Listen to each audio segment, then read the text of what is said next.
Salut les devs, aujourd'hui j'aimerais vous partager mon apprentissage d'API Platform que je suis en train de me remettre à niveau pour le début de mon stage.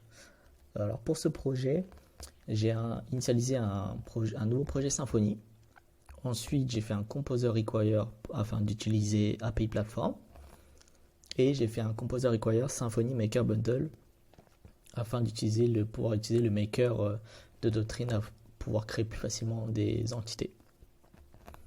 Alors, une fois que vous avez fait un Composer Require d'API, sur votre localhost, vous pouvez accéder en endpoint avec /API et vous devriez retourner sur une page blanche avec API Platform. Pour l'instant, il y a une page blanche qui est normale parce qu'on n'a pas créé de point d'entrée. Et je vais vous montrer comment on va créer un point d'entrée très facilement. Alors, le projet actuellement est composé juste d'une entité de student. Très basique avec le first name, last name et age. Je peux vous montrer ce que ça donne dans la BDD. First name, last name, age. Voilà, on commence par le minimum d'informations. Alors, pour créer les points d'entrée, c'est très simple. On va utiliser l'attribut API ressources. Il suffit de rafraîchir la page.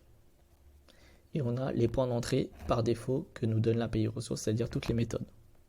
Après, ensuite, on pourra les customiser comme nous le souhaitons, bien sûr.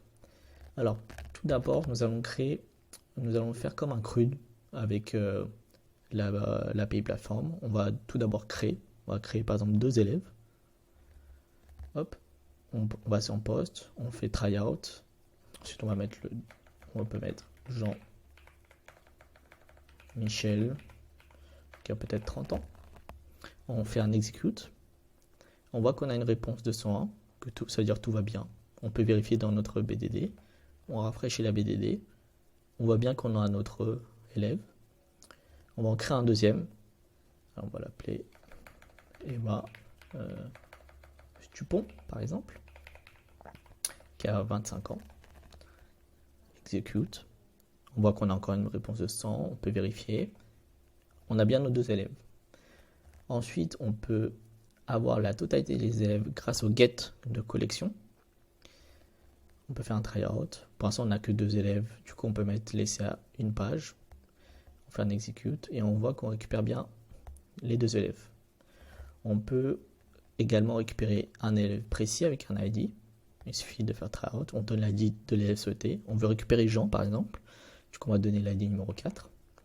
On fait un execute et on voit qu'il nous retourne bien que l'élève Jean. On peut faire un put pour essayer de modifier l'élève. Pareil, on va donner l'ID. On va toujours modifier Jean. Du coup, ID numéro 4 et on veut juste modifier son prénom, par exemple. On va plus l'appeler Jean, on va l'appeler Marc. On fait un execute. On voit que tout s'est bien passé. On peut rafraîchir la BDD. On voit bien que Marc est le nouveau prénom. Ensuite, on peut faire un delete. On peut delay pareil. On veut delay par exemple Emma cette fois. On donne l'ID. On fait un execute. Toujours une réponse de 100. Ça a l'air OK. On vérifie dans la BDD. Et Emma n'existe plus. Voilà. Comment faire un CRUD tout simple avec API Platform. Sur le truc de base sans aucune configuration. Pour la prochaine fois, je vais vous montrer un peu la normalisation et la dénormalisation, comment est-ce qu'on peut customiser et personnaliser un peu plus API Platform. Mais en tout cas, voici un CRUD très basique qu'on peut faire directement avec la configuration de base. Je vous dis à la prochaine.